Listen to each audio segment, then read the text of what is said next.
Hello friends, అందరికీ నమస్కారం. Andhra Pradesh పెన్షనర్లకి treasury శాఖ కీలక ఆదేశాలు ఇచ్చింది.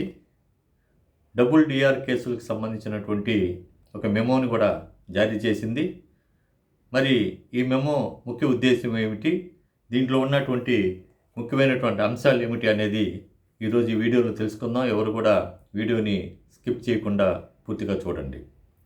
21/5/2026 నాడు director of treasuries and accounts శాఖ వారు ఒక మెయిల్ ద్వారా డబుల్ డిఆర్ కేసుల్ని పరిశీలించి దానికి తగిన చర్యలు తీసుకోవాలని చెప్పి అందరికి కూడా ఒక మెమోని ఇచ్చారు. దానికి అనుగుణంగా 23వ తేదీ నాడు కాకినాడ జిల్లా ట్రెజరీ వారు కూడా ఒక మెమోని విడుదల చేసి వారికి పరిశీలించినటువంటి అంశాలను కూడా తెలియజేశారు. దానికి సంబంధించి ఈ మెమోలో ఉన్నటువంటి ముఖ్య అంశాలను కానీ మనం ఒకసారి పరిశీలిస్తే విషయాలు అర్థమవుతాయి.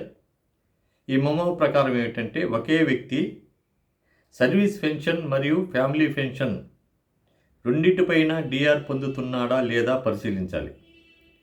దీనికి ఉన్నటువంటి అంశాలు ఏంటంటే, ఒకే వ్యక్తి సర్వీస్ పెన్షన్ మరియు ఫ్యామిలీ పెన్షన్ రెండింటిపైన డిఆర్ పొందుతున్నాడా లేదా అని పరిశీలించాలి. ఒకవేళ పొందుతున్నాడు అని కానీ వాళ్ళు తెలుసుకుంటే అర్హత లేనటువంటి రెండవ డిఆర్ మొత్తాన్ని కూడా నిలుపుదల చేయాలి. అదేవిధంగా అప్పటి వరకు అదనంగా చెల్లించినటువంటి ఆ డిఆర్ మొత్తాన్ని ఒకే దఫాగా చెల్లించాలని కూడా వాళ్ళు చెప్పడం జరిగింది. ఇంక రెండేది ఏంటంటే, సర్వీస్ పెన్షనర్ రెండు పెన్షన్లు వేరు ట్రెజరీలో డ్రా చేస్తున్నారా, లేక ఒకే ట్రెజరీలో జారీ చేస్తున్నారా అనేది కూడా పరిశీలించాలి. రెండు పెన్షన్లు కూడా ఒకే ట్రెజరీలో, అంటే సర్వీస్ పెన్షన్ ట్రెజరీలోనే డ్రా చేసేదానికి, వాళ్ళకి ఇచ్చేదానికి ఏర్పాట్లు చేయాలని కూడా, చర్యలు తీసుకోవాలని కూడా చెప్పడం జరిగింది. ఇక మూడోది పోతే, వాళ్ళ ఆధారు, పాను, బ్యాంకు ఖాతాలో వివరాలు తప్పుగా మ్యాపింగ్ అని అయితే అసలు పీపోని కూడా పరిశీలించి ఆ లోపాలను కూడా సరిదిద్దాలన్నారు.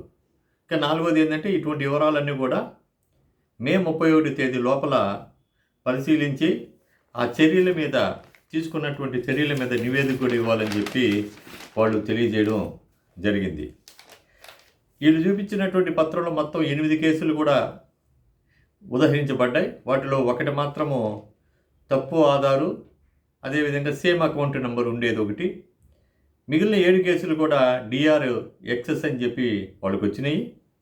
అయితే ఈ మెమో ప్రకారం జాబితాలో ఉన్నటువంటి ప్రతి కేసులో కూడా నిజంగా డబుల్ డిఆర్ తీసుకున్నారా లేదా అనేది కేవలం ఆధార్ సిఎఫ్ఎంఎస్ మ్యాపింగ్ లోపమా అన్నది ట్రెజరీ అధికారులు తేల్చవలసి ఉంటుంది, వాళ్ళు పరిశీలించాల్సి ఉంటుంది.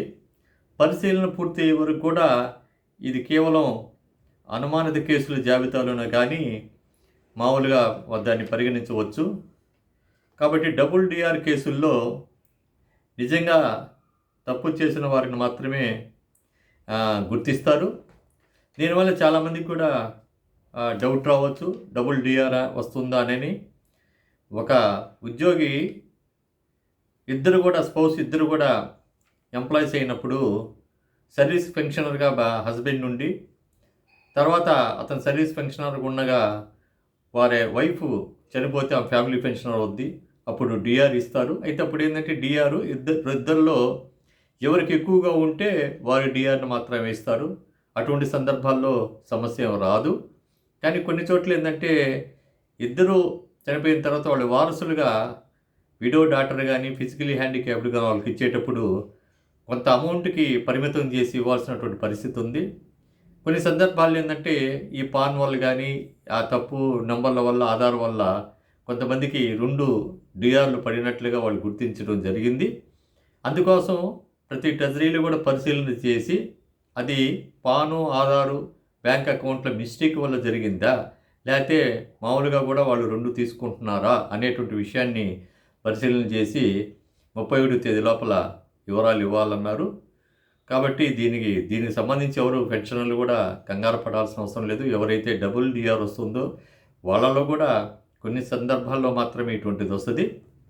వాళ్ళ పరిశీలనలో కానీ ఇది టెక్నికల్ ప్రాబ్లమ్స్ ఈ అకౌంట్స్లో అని అంటే ఏం రాదు.